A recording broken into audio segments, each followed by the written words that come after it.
Dosiye ya Turahirwa Moses, umunyarwanda ukomoka mu karere ka Nyamasheke, washinze inzu y'imideli yitwa Motions, yagize uruhare mu kwambika umukuru w'igihugu Paul Kagame n'abamukomokaho ibizwi nka Made in Rwanda, ikomeje kugaragaza ibisigisigi. Hari andi makuru amaze kugaragazwa. Nge nitwa Paul Billy, iyi ni PBO Entertainment TV. Bahaye ikaze. Urwishe ya nka ruracyayirimo. Turahirwa Moses umaze iminsi afashwe n'urwego rw'igihugu rw'ubugenzacyaha RIB, akaba afunzwe nyuma y'uko ahamijwe icyaha cyo gukoresha ibiyobyabwenge. Hahishuwe ko yari aherutse gukatirwa imyaka 3 y'igifungo nyuma y'uko urukiko rwisumbuye rwa Nyarugenge rumuhamije ibyaha binyuranye. Aya ni amakuru atari yarashyizwe hanze. Kwa 22 Mata 2025 nibwo urwego rw'igihugu rw'ubugenzacyaha RIB rwatangaje ko rwataye muri yombi Turahirwa Moses akurikiranyweho ikoreshwa ry'ibiyobyabwenge. Ibi ni nyuma y'amagambo yari yatangaje ataravuzweho rumwe, aho yavugaga ko yanga umukuru w'igihugu n'inkotanyi zose kandi ko atigeze azibabarira. Nyuma yaho ise umubyara yahakanye iby'umwana we yamuvuzeho, kuko mu magambo yatangaje yavuze ko yababajwe n'uko inkotanyi zakubise se igihe yari afunzwe mu gihe yari afite imyaka 6, bituma zijundika. Uyu musore yongeye gufungwa nyuma y'uko muri Mata muri 2023 nabwo yari yaratawe muri yombi akurikiranyweho ibyaha birimo guhimba cyangwa guhindura urwandiko rw'inzira passport ndetse n'icyo gukoresha ibiyobyabwenge byo mu bwoko bw'urumogi.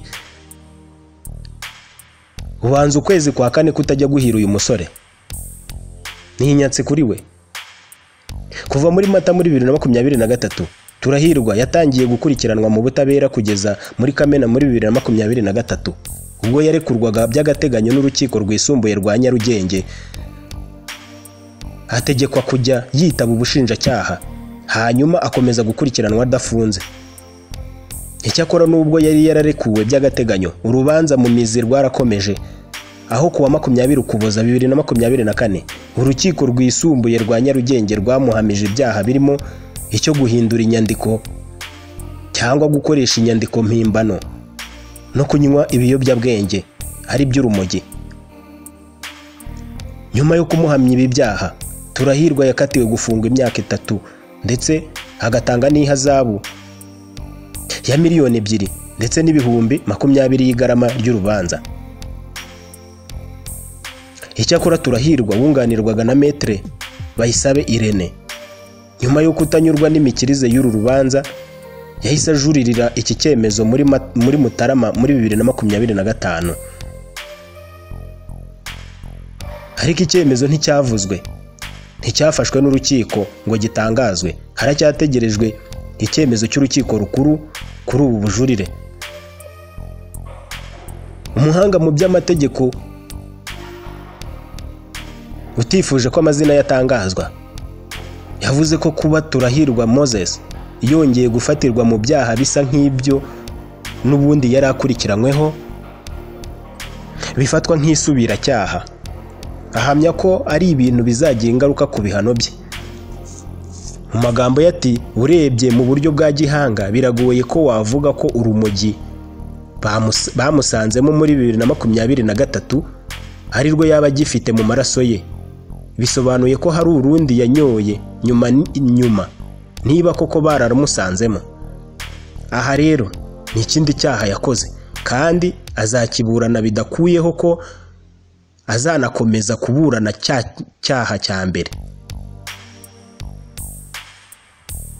Umunyamategeko yavuze ko byanze bikunze urubanza rwa mbere rwa Turahirwa Moses wa Motions ruzakomeza uko rwari rugenwe, rufatweho umwanzuro hatitawe ko azaba afitwe n'urundi aburana ku cyaha gisa n'icya mbere. Uyu Turahirwa Moses,